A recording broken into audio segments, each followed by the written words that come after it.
आज इस उम्मत पर अगरचे कुफ्फार और मुशरिकीन की तरफ से लगाया हुआ कहन होगा, लेकिन ये छटेगा, फिर उजाला आएगा। कुछ देर की खामोशी है, फिर शोर आएगा। आज कुत्तों का वक्त है, कल हमारा दौर आएगा इंशाअल्लाह।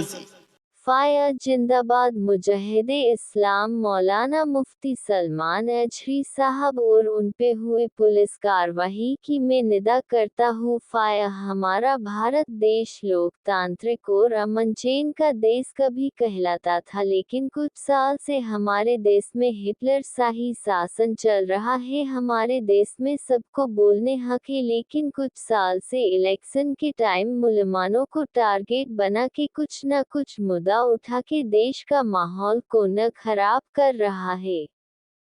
कौन सी राजनीतिक पार्टी को डर लग रहा है? ये हमारा भी देश है। आजादी के लिए जितना मुस्लिमों ने बलिदान दिया है, इतना तो किसी ने नहीं दिया। अब जिएंगे तो यहाँ मरेंगे। तो यहाँ जिसको पाकिस्तान जाना था चले गए। हम प्योर देश भक्त थे। हमारे भारत देश में जो हिंदू मुस्लिम का भाईचारा अटूट है, लेकिन कई राजनीतिक पार्टी अपनी जेब भरने के लिए देश का माहौल खराब करते हैं। हाँ, कुछ लोग हैं जो राजनेता की कठपुतली बनके भड़काऊ बयान या अपने फायदे के लिए ऐसा काम करते जो नहीं करना चाहिए। ऐसे लोगों का कोई धर्म ईमान नहीं होता। आज तक सच्चा मुसलमान सब बर्दाश्त कर रहा है, बलिदान दे रहा है। कई जगह सोशल मीडिया हो कि जाहिर में मुसलमानों के धर्म गुरु और उनकी फैमिली को अपशब्द बोले जाते हैं, मस्जिद मदरसा तोड़ दिया जाता है, और ऐसे लोगों पे कानूनी कार्रवाई करना तो डर की बात है। बाद में राजनीतिक पार्टी में उच्च होदा सरकारी सुरक्षा गार्ड मुहैया कराया जाता है। मुसलमानों के बोलने, रहने, खाने पीने, कपड़े पहनने, इबादत करने पे रोक, तो फिर ये सब मुसलमानों पे जोर जुल्म क्यों? प्रश्नवाचक चिन्ह। ताजुब की बात है, जूनागढ़ में मौलाना मुफ्ती सलमान साहब ने जो बयान किया वो किसी पे नहीं बल्कि पूरी दुनिया में ईसाई और मुस्लिम जो जंग छिड़ी है उसके बारे में बयान था, और इसकी तहकीकत जूनागढ़ पुलिस कर सकती थी। लेकिन आगे दूसरे एक मैटर में जूनागढ़ पुलिस ने कुछ मुस्लिम लड़कों पे झूठे केस और जोर जुल्म किया था, और नामदार गुजरात हाई कोर्ट ने ऐसे पुलिस वालों को सजा किया था। अब एटीएस के पास कोई काम न होने की वजह से अब ये काम बाकी रह गया था, जो आतंकवादी पकड़ने के बजाय ऐसे धर्म गुरु को टारगेट बनाती है। आगे चलकर मामूली चोरी चकारी मारा मारी की तपास एटीएस करे तो ताजुब नहीं। अगर एटीएस निपक्ष तपास करने के लिए मुफ्ती साहब को अपनी सफाई देने का मौका देती, तो आज जो मुसलमानों का जो गुस्सा है और मीडिया बड़ा चढ़ा के माहौल खराब कर रही है, वो ना होता। मैं एटीएस के हुरेदारों को बताता हूँ। मैं खुद अहमदाबाद में निर्मा यूनिवर्सिटी के बाजू में एटीएस के ऑफिस गया था, और कुछ लोग देश विरोधी काम करते हैं ऐसी जानकारी दिया, और इसके पहले गांधीनगर डीजीपी साहब और कई अफसर लोगों भी इसकी जानकारी देने के बाद राजकोट विलेज सौग के पास तपास आए, और वहाँ के अफसर ने अपना जेब भर केस रफे दफे कर दिया, जिसकी फरियाद कई जगह किया, मगर उल्टा कई पुलिस चौकी में मेरे पे झूठी दर्ज की गया। अब मैं ये मैटर गुजरात की सर्वोच्च अदालत में ले जाने वाला हूँ। तो भाया, ऐसे निर्दोष धर्म गुरु पे जोर जुल्म करने और किसी की कठपुतली बनने से बेहतर है सही तरह देश के प्रति अपना निष्ठा कर्तव्य से काम करो और मेरे से कांटेक्ट करो। मैं बहुत सारे केस दूंगा। वैसे हमारे देश में कोई भी धार्मिक आदमी दंगे फसाद करवाना नहीं चाहता, तो इसके पीछे की भूमिका कौन निभा रहा है? कौन बहुमती समाज को मुस्लिम समाज के लिए भड़का रहा है? मेरे सैकड़ों हिंदू धर्म के लोग मेरे दोस्त हैं, मेरे को उनसे कोई डर नहीं है। डर है तो सिर्फ ये हिटलर शाही शासन और कुछ ऑफिसर जो अपनी आन बान शान भूल के राजनीतिक पार्टी के हाथों की कठपुतली समान उनके इशारे नाच नाचते हैं। और इसी वजह से मैं अपने आप को और अपनी फैमिली को इस देश में असुरक्षित महसूस कर रहा हूँ। मैं भारत देश के सच्चे देशभक्त को एक विनती करता हूँ, अगर देश में अमन शांति चाहिए तो हम सब मिलके जैसे अंग्रेजों को यहाँ से भगाया, ऐसी तरह अब ये हिटलर शाही करने वाले राजनीतिक पार्टी और जी हजूरी करने वाले कुछ ऑफिसरों भगाना चाहिए। ये देखो सच्चाई की जीत। आज एक मुजाहिद इस्लाम सलमान साहब से सरकार डर गई और एटीएस की फौज उतार दिया। अगर पूरे भारत देश के सब धर्म के लोग इकट्ठा हो जाए तो क्या होगा? प्रश्नवाचक चिन्ह। अनीस कानगड़ा, आरटीआई इक्विस्ट bureau chief press, social worker at SR Memon Jamaat Jamnagar secretary, 8,347,086 ता 6 फरवरी 2024। हम आह भी करते हैं तो हो जाते हैं बदनाम। हम आह भी करते हैं तो हो जाते हैं बदनाम। वो कत्ल भी करते हैं तो चर्चा नहीं होती। सलाम, नमस्ते, सत श्री अकाल। मैं हूं आपके साथ हर्षिता मिश्रा और आप देख रहे हैं टाइम्स मेल। पूरे देश में इस वक्त गजब का मंजर देखने को मिल रहा है। पूरे देश को मजहब की सियासत में डुबो देने की तैयारी चल रही है। पूरा देश जलकर खाक हो जाए पर साहब अपनी कुर्सी बचाने के लिए कुछ भी कर सकते हैं। भले ही देश लुट जाए, पिट जाए, बर्बाद हो जाए, पर टीवी पर ब्रेकिंग न्यूज जरूर आनी चाहिए, वरना साहब की हैसियत कम हो जाएगी। साहब के उठने बैठने, जागने, पूजा पाठ, टीका चंदन, बबूत को देखकर गोदी पत्रकार निहाल हो चुके हैं। पर साहब के चाहने वाले अंधभक्त अलग ही किस्से बयां कर रहे हैं। एक तरफ अंधभक्तों के इजराइल वाले फूफा पूरी दुनिया में बदनाम हो चुके हैं, तो वहीं दूसरी तरफ गेरुआ टोला फलस्तीन में लाशें देखकर बहुत खुश है। एक तरफ बजरंग दल के नेता गौहत्या में गिरफ्तार कर लिए जाते हैं, तो वहीं दूसरी तरफ भाजपा का विधायक थाने के भीतर अपने विरोधियों पर गोली चला देता है।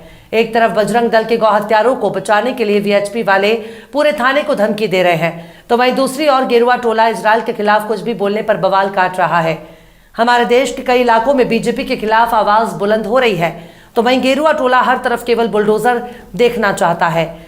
गेरुआ टोला लगातार मुसलमानों को निशाना बना रहा है, लेकिन इसकी वजह बिल्कुल साफ है। भले ही अपना कच्छा फट जाए, धोती लुट जाए, सड़क पर नंगे हो जाएं, पर शर्त यही है कि मौली साहब का कुर्ता जरूर फटना चाहिए। मतलब इस देश के अल्पसंख्यकों को तकलीफ में देखकर ही गेरुआ टोला बाग बाग हो जाता है।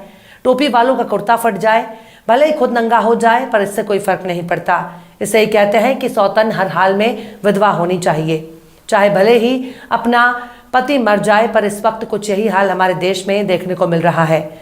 मुंबई के रहने वाले मुफ्ती सलमान अजहरी की गिरफ्तारी हो चुकी है। उनकी गिरफ्तारी के बाद जिस तरह की नफरत सोशल मीडिया पर देखने को मिल रही है, ऐसा लग रहा है कि मानो बिन मांगी मुराद मिल गई। मुफ्ती सलमान अजहरी को उनकी एक तकरीर की वजह से गिरफ्तार कर लिया गया। उनके एक वीडियो का क्लिप वायरल होने के बाद गुजरात एटीएस ने उनको गिरफ्तार कर लिया। उन पर भड़काऊ भाषण देने का इल्जाम लगाया जा रहा है। गेरुआ टोला और गोदी मीडिया अपने नफरती एजेंडे को फैलाने का काम शुरू कर चुकी है। इस मामले में मुफ्ती सलमान अजहरी को गोदी मीडिया ने सजा भी सुना दी है, पर अफसोस अदालत की कोई कद्र और कीमत ही नहीं रही। अदालतों ने जब से कानून और संविधान का पलीता लगाना शुरू किया, तब से अदालतों के लिए लोगों के मन में सम्मान भी कम हो गया और भरोसा तो बिल्कुल ही नहीं रहा। सुप्रीम कोर्ट की अदालतों पर कम हो रहे भरोसे को बचाने में लगी है, पर जब हर जगह गेरुआ टोला ही एजेंडा सेट कर रहा है तो अदालत का मतलब क्या रह जाता है। मुफ्ती सलमान अजहरी छोटा सा शेर पढ़ा जिसमें उसका ताल्लुक इजराइल और फलस्तीन से है। इसी तकरीर में उन्होंने बिना किसी का नाम लिए फलस्तीन के दुश्मनों को कुत्ता कह दिया, पर अंधभक्तों की जमात इतना सुनते ही उछल पड़ी। गेरुआ टोला ने इसे हिंदू बनाम मुसलमान का रंग दे दिया। मतलब बात कहीं और की हो रही है, लेकिन इससे गेरुआ टोला बेमतलब ही लाल पीला हो रहा है, बेवजह ही आहत हो रहा है। बाकायदा उनकी तकरीर के उस हिस्से को वायरल किया गया और फिर उनके खिलाफ केस दर्ज कर गिरफ्तार कर लिया गया। पर एक सवाल ये भी है कि फलस्तीन का ताल्लुक मस्जिद अक्सा से है। फलस्तीन को नबियों की सरजमीन कहा जाता है, इसलिए फलस्तीन के साथ भारत समेत पूरी दुनिया के मुसलमान हमदर्दी रखते हैं। पर इजराइल के साथ गेरुआ टोले का कौन सा रिश्ता है? सलमान अजहरी के बयान से इजराइल को बुरा लगना चाहिए। अमेरिका और ब्रिटेन को बुरा लगना चाहिए, नाटो को बुरा लगना चाहिए, पर बेचारा अंधभक्त बेवजह सुलग रहे हैं। मुंबई के रहने वाले मौलाना सलमान अजहरी के खिलाफ उनके कथित भड़काऊ भाषण के आधार पर गिरफ्तार कर लिया गया है। मीडिया रिपोर्ट्स के मुताबिक गुजरात के जूनागढ़ में उन्होंने कथित तौर पर भड़काऊ भाषण दिया। इस मामले में गुजरात पुलिस ने इतवार के रोज सलमान अजहरी को हिरासत में ले लिया। मुंबई पुलिस ने मौलाना के साथ 2 और लोगों के खिलाफ आईपीसी की धारा 153C, 505, 188 और 114 के तहत मामला दर्ज किया है। सोशल मीडिया पर बकायदा उनका एक वीडियो भी वायरल हो रहा है, जिसमें पुलिस स्टेशन के बाहर उनके चाहने वालों की भीड़ नजर आ रही है। भीड़ इतनी ज्यादा थी कि इलाके में ट्रैफिक जाम हो गया, यातायात ठप हो गया और पुलिस ने सुरक्षा कड़ी कर दी है। इस दौरान उनके समर्थकों की भारी भीड़ मौजूद रही। हेट स्पीच मामले में हिरासत में लिए गए मौलाना को अपने समर्थकों से प्रदर्शन नहीं करने की गुजारिश करते हुए भी देखा गया। मुफ्ती सलमान अजहरी को कहते हुए सुना जा सकता है कि ना तो मैं कोई अपराधी हूं और ना ही मुझे कोई अपराध करने के लिए लाया गया है। वे जरूरी जांच कर रहे हैं और मैं भी उनका सहयोग कर रहा हूं। अगर यही मेरी किस्मत में होगा तो मैं गिरफ्तार होने के लिए तैयार हूं, पर अब उनको गिरफ्तार कर लिया गया है। उन पर इल्जाम है कि 31 जनवरी को जूनागढ़ में एक कार्यक्रम के दौरान भड़काऊ भाषण दिया है। इस घटना का वीडियो वायरल होने पर पुलिस ने मुफ्ती सलमान, कार्यक्रम के आयोजकों मोहम्मद यूसुफ और अजीम के खिलाफ आईपीसी की धारा 53B और 505 के तहत एफआईआर दर्ज कर ली है। 2 स्थानीय आयोजकों को पहले गिरफ्तार किया जा चुका है। मौलाना सलमान अजहरी के समर्थक कह रहे हैं कि सलमान अजहरी ने इसराइल और फिलिस्तीन के बारे में जिक्र किया है। उन्होंने फिलिस्तीन और इसराइल के बारे में बोला है, ना कि हिंदुओं के बारे में। पर सवाल है, क्या पुलिस ने मौलाना सलमान अजहरी को गिरफ्तार करने से पहले उनकी वीडियो की पूरी जांच की है? क्या कोई भी एफआईआर होने के बाद गिरफ्तार करना जरूरी है? अगर गिरफ्तार करना जरूरी है तो फिर प्रज्ञा ठाकुर को कितनी बार गिरफ्तार किया गया?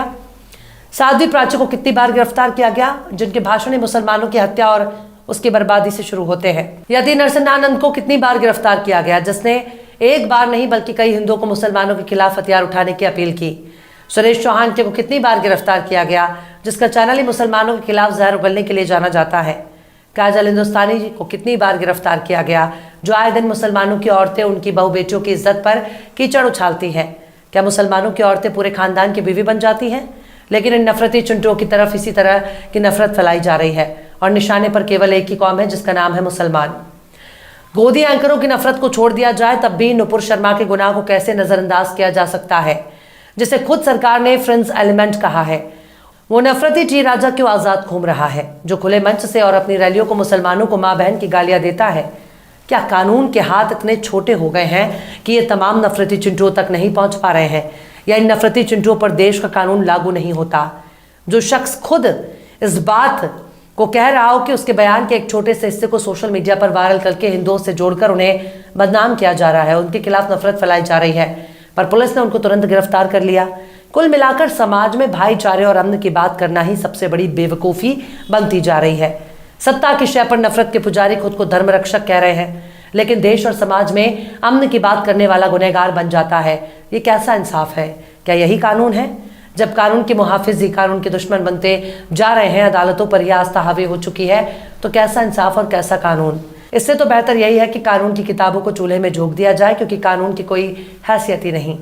बहरहाल चलते चलते आखिर में फिराक गोरखपुरी ने भी क्या खूब फरमाया है, मजहब की खराबी है न अखलाक की पस्ती। मजहब की खराबी है न अखलाक की पस्ती, दुनिया के मसाइब का सबब और ही कुछ है। फिलहाल इस वीडियो में बस इतना ही है। वीडियो आपको कैसा लगा